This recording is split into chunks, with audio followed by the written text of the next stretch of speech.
Why were mansions like this one demolished? Hi everyone, Ken here. Today we are heading to Manhattan to take a closer look at the complex dynamics that led to the demolition of the Brokaw Mansions.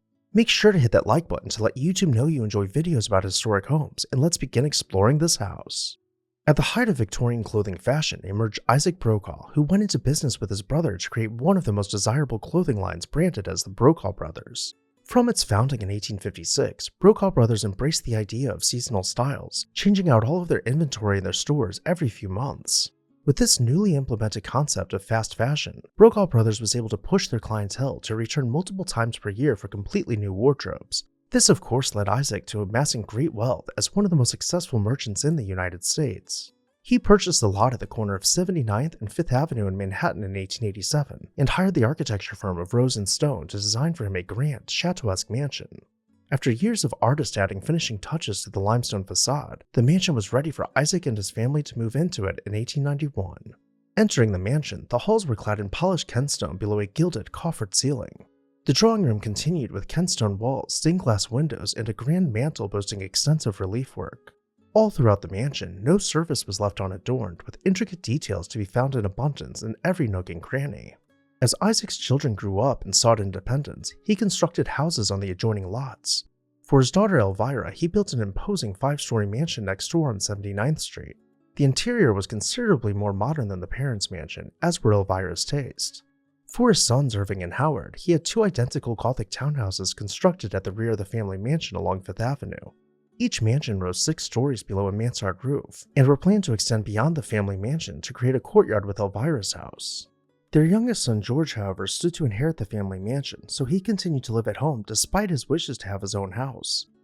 As time went on, Howard proved himself to be the most business-minded of Isaac's children, as Irving had become a professional athlete, and George was mostly interested in leisure. In 1913, when Isaac passed away, he skipped his eldest son and left the majority of Brokaw Brothers to Howard, who immediately replaced his father as president, with the will stipulating that he must share profits with his siblings. Howard successfully grew Brokaw Brothers just as his father knew he would, and over time, Howard amassed a fortune of his own. While he continued living in his Manhattan townhouse, he began planning an expansive country estate known as the Chimneys on Long Island. Completed in 1917, the grand 40-room Georgian Revival-style mansion had been designed by Horace Trumbauer with directions to keep it informal. The Chimneys was nestled in a clearing of an otherwise heavily wooded lot, allowing the house to maintain a low profile in a natural setting. Aside from a few lawns and gardens, the mature trees which had been extant long before the house gave the Chimneys an air of old-world sophistication. We enter the mansion first below the landing of the grand staircase and make our way across black and white marble floors towards the hall. The hall, finished out in painted paneled sections, extends from one wing of the house to the other, leading us first into the living room. The living room is the largest room in the mansion, extending from the front to the back of the house. The walls are clad in antique, imported paneling from Charles of London, with a cove ceiling containing plaster tracery. Towards the opposite end of the hall, the dining room was finished out with butterfly peg floors, and despite the extravagant cost, were nearly entirely covered over by a large rug. Antique Italian paintings were carefully removed from their frames and set within sections of the gilded wall moldings. Next, we will find a pair of French doors in the hall opening into the library, boasting similar finishes to the dining room, though that was mostly for show. Howard could be found in his study on those rare occasions when he would have to mix work with play.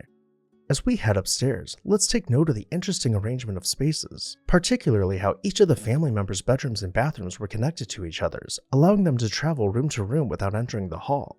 By this time, it was becoming common for married couples to share a bedroom, which is exactly how Howard and his wife chose to live at the Chimneys. Several of Howard's siblings built or purchased vacation properties on Long Island, such as Irving's Frost Mill Lodge, but even with so much wealth to go around, the youngest brother George felt slighted. In their father's will, Isaac stipulated that the family mansion was not to be torn down nor sold out of the family and would serve as George's house. And even though Howard was making all the money without George needing to lift a finger, George wanted more.